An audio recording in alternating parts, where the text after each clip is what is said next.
Bonjour à tous et bienvenue dans votre rendez-vous de la mi-journée. Aujourd'hui, je reçois Michaël Darmon. Bonjour. Bonjour à tous. Vous êtes journaliste et éditorialiste politique. Merci d'être avec nous sur les ondes de Radio JM.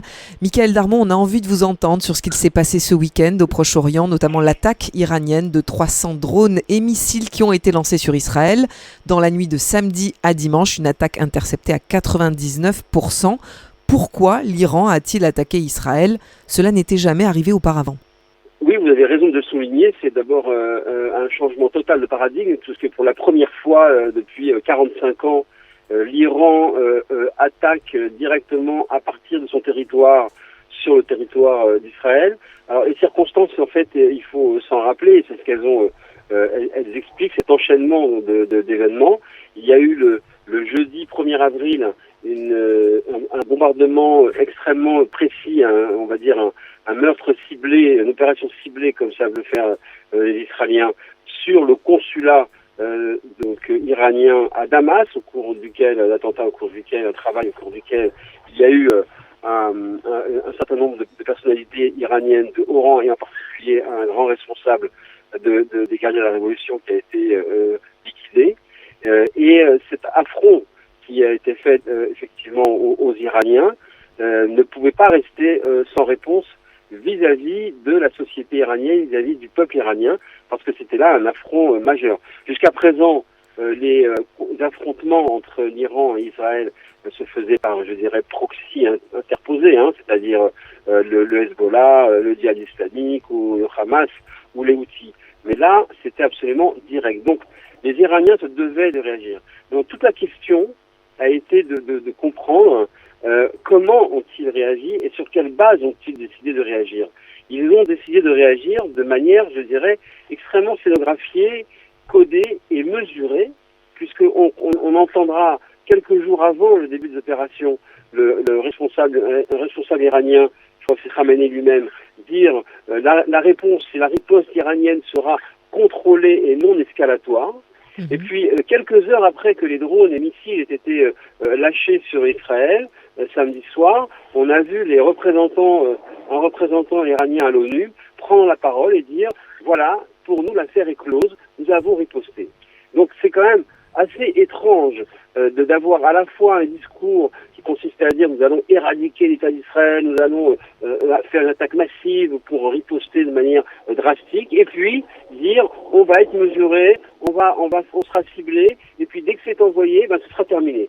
Donc la question c'est pourquoi cette scénographie a été faite. On reviendra après sur l'aspect israélien, mais sur l'aspect iranien, il faut bien comprendre, je dirais, l'étrangeté de l'opération. Parce que, au fond, on a le sentiment que les Iraniens avaient tout fait pour que ça reste dans une sorte de message limité. En réalité, ce que les Iraniens ont voulu faire avec cette opération-là, sur Israël, ce lancer de missiles et de drones spectaculaires sur Israël, au fond, c'était de faire en sorte qu'arrive ce qui devait arriver, c'est-à-dire l'organisation quasiment spontanée d'une coalition occidentale et de pays arabes qui sont venus se joindre aux côtés d'Israël. Et ça, l'Iran a voulu montrer à l'ensemble des populations arabes de la région qui était vraiment avec qui. Et de ce point de vue-là, c'est une opération qui a été une sorte d'opération révélation, puisque automatiquement, dans la nuit même, on a vu une coalition ad hoc, je dirais, se former, y compris avec les Français qui sont arrivés sur la pointe des pieds, en bout de table, pour être un peu sur la photo, tellement discret que ça a énervé les Israéliens qui ont dit on va le faire savoir, et tout d'un coup la lumière s'est mise sur les Français qui étaient obligés de balbutier, de reconnaître qu'effectivement ils ont participé à l'opération. Mais bon, ça c'est encore autre chose.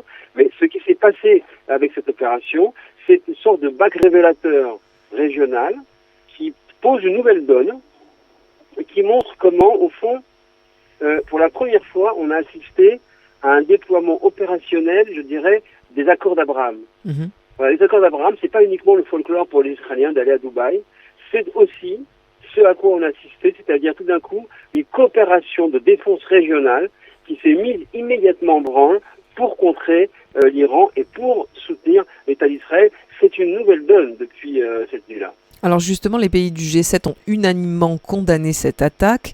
Est-ce que vous pensez, qu'Israël va répliquer, et quelle sera la réponse iranienne à cette potentielle réplique de Tsahal ?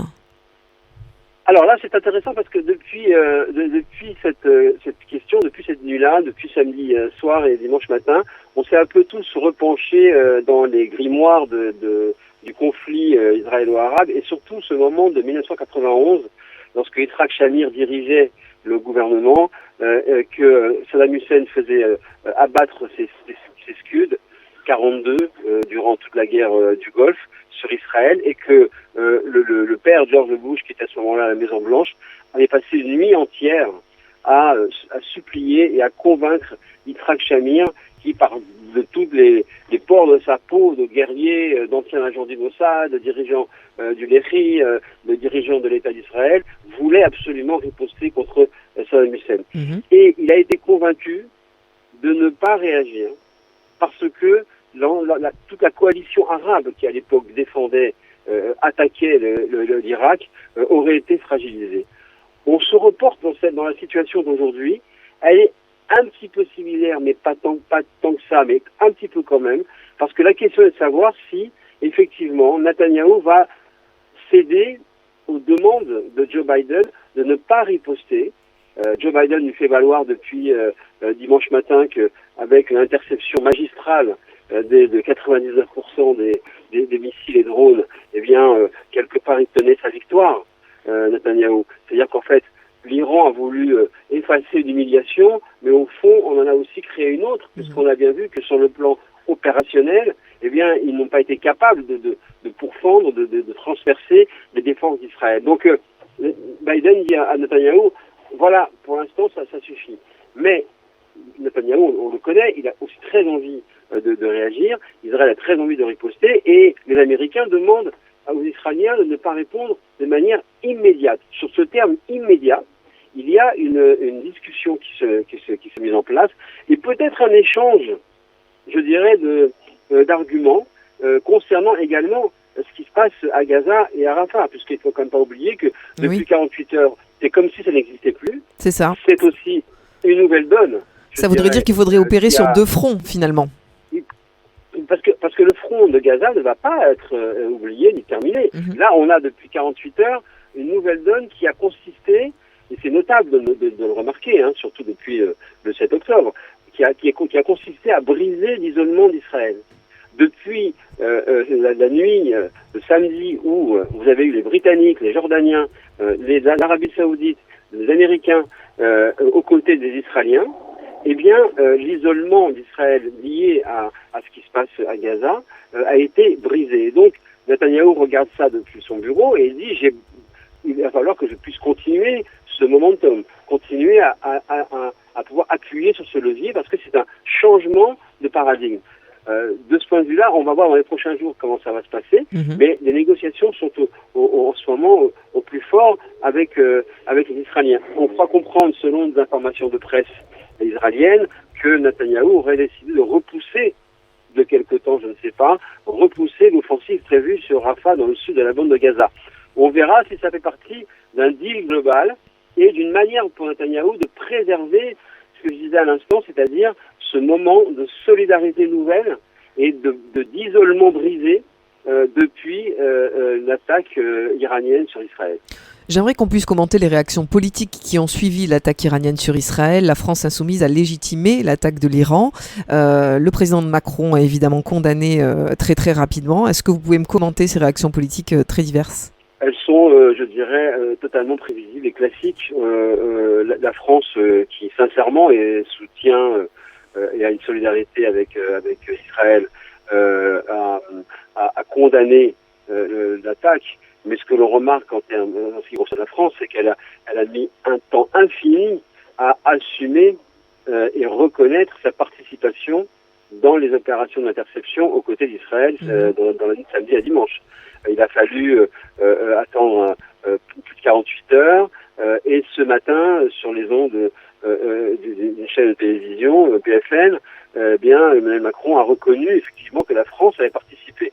Parce qu'il y avait une gêne, il y avait un embarras. Par rapport à Gaza. Par rapport à Gaza, par rapport au monde arabe, par rapport à l'Iran, donc les Français, qui se sont dit, si on ne vient pas, on sera totalement exclu d'un éventuel processus de paix qui pourrait arriver, mais si on vient, on va se mettre en danger vis-à-vis des relations avec nos alliés, les voisins du monde arabe. Bon, c'est Macron qui est pris à son piège lui en même temps. Ça, c'est maintenant, on le sait, on le connaît. Maintenant, c'est un piège. À chaque fois, il dira tout et son contraire, et à chaque fois, ça affaiblira la position française. Quant à Jean-Luc Mélenchon, franchement, il y a aussi rien de nouveau sous le soleil. Après être en même temps poutinophile, voilà, maintenant qu'il est pro monarchie, la dérive continue et il n'y a rien de nouveau sous le soleil. Quelle est votre analyse sur l'état d'esprit des Israéliens 6 mois après le 7 octobre, 6 mois après l'offensive à Gaza et cette nouvelle attaque par le ciel? Dans quel état d'esprit se trouvent aujourd'hui les Israéliens? Les Israéliens se font à la fois c'est un double mouvement un peu paradoxal. Il y a à la fois une carapace de résilience et de capacité à endurer, parce que c'est l'ADN de ce pays qui s'est transmis de génération en génération depuis 1948, et en même temps, je dirais, une grande souffrance et une grande émotivité liée à la situation absolument inédite que vit ce pays, c'est-à-dire les otages israéliens entre les mains du Hamas. Il faut bien avoir à l'esprit que on a beau, pour beaucoup d'entre nous, aller souvent en Israël, connaître, avoir des amis, mais il faut vraiment avoir à l'esprit à quel point cette situation n'a aucune autre référence. C'est absolument inédit. On n'a jamais vu, dans aucun conflit, autant de civils pris en otage par la partie ennemie, qui plus est, n'est pas une armée régulière. Donc, évidemment, il ne s'agit en aucun cas de prisonniers de guerre. Ce sont des otages, de la manière la plus abjecte qui soit. On voit bien à quel point les craintes qui sont de plus en plus grandes concernant la situation physique des otages pourraient se confirmer de jour en jour. Les négociations qui n'en finissent pas de durer concernant une éventuelle trêve, cessez-le-feu, peu importe, contre une libération d'otages, on voit bien qu'elles échouent à chaque fois, comme si à chaque fois le Hamas voulait trouver un prétexte pour ne pas être en situation de montrer la réelle situation des otages. Officiellement, Israël détermine à identifier 30 à 40 otages qui seraient plus en vie. Officieusement, on craint beaucoup plus. Donc, je dirais que pour les Israéliens, tant que l'affaire des otages, entre guillemets, n'est pas terminée d'une manière ou d'une autre, la guerre ne sera pas terminée. Comment vous expliquez? Vous avez... Ouais.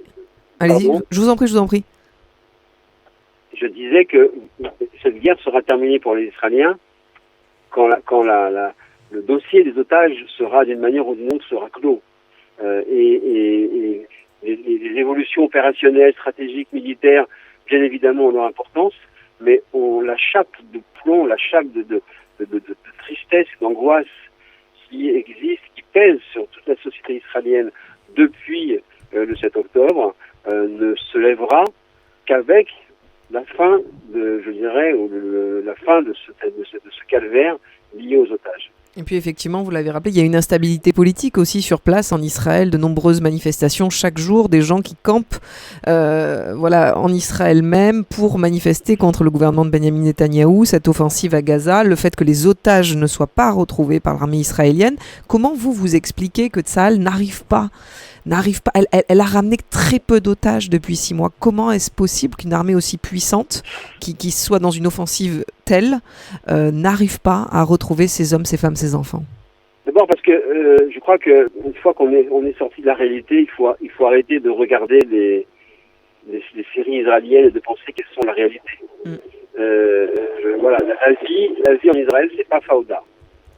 L'armée israélienne, c'est pas Fauda. Donc ça veut dire qu'il y a des difficultés.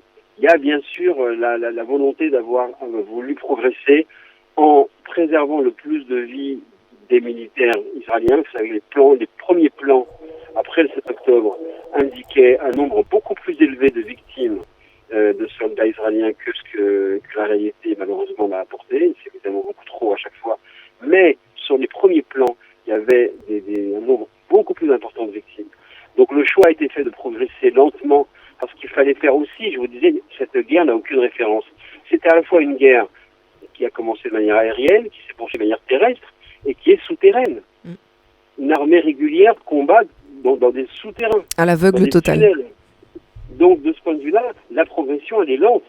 En plus, vous avez maintenant, selon les informations qui certainement émanent de plus en plus, on sait que plus le noyau stratégique, et en particulier autour de Sinwar, le patron du Hamas, se cache entouré d'otages, vraisemblablement.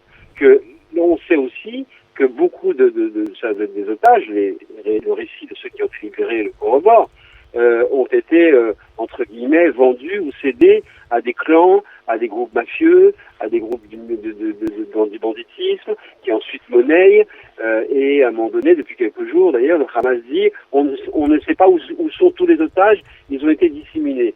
En clair, ils ont été ou vendus ou transmis à d'autres groupes. Donc de ce point de vue-là, oui, la situation est extrêmement compliquée. Et voilà, c'est pas un film américain. Ça, on peut pas dire parce qu'ils sont puissants, parce qu'ils sont performants, parce qu'ils sont très très forts, et tout cela étant vrai, il faut que tout soit libéré, tout ça soit réglé en 6 mois. Ça prend un temps infini parce que vous avez des dizaines de paramètres à gérer en même temps. Dernière question, Michaël Darmon, vous avez travaillé toute votre vie sur ce sujet. Selon vous, comment et quand va finir ce conflit en Israël ? Voilà 2 questions auxquelles un journaliste ne peut pas répondre. Et oui, j'imagine. Voilà. Mais je vous la pose quand même. Oui, bien sûr, c'est normal. Mais ce serait bien arrogant de pouvoir y prétendre. En revanche, ce que l'on peut faire, c'est dessiner des processus qui sont en train identifier des processus qui sont en train de se mettre en place. Il est clair que ce que l'on appelle aujourd'hui le jour d'après, pour faire vite, d'après la guerre à Gaza, donc on ne sait pas d'ailleurs quand elle aura lieu, se fera avec de nouveaux acteurs. Ce sera après Netanyahou et après Abbas. Il est clair que le nouvel acteur le plus prépondérant dans la région, et on l'a encore vu cette nuit, la nuit de bombardements iraniens, c'est l'Arabie Saoudite. L'Arabie Saoudite qui avait annoncé, et peut-être tout ce qui s'est passé le 7 octobre explique en partie, avait annoncé son intention de normaliser, d'établir des relations ouvertes, diplomatiques, politiques, économiques avec Israël. Cette intention n'a pas varié. Pour comprendre ce qui peut se passer dans le futur, il faut avoir à l'esprit qu'aucun des pays signataires des accords d'Abraham n'a dénoncé les accords depuis le 7 octobre. Donc vous avez une intention régionale à l'égard d'Israël qui a décidé, et le crash test du 7 octobre l'atteste, a décidé d'inclure dans le développement des années futures, économique, politique, stratégique, l'État d'Israël. Donc c'est une nouvelle donne, complète.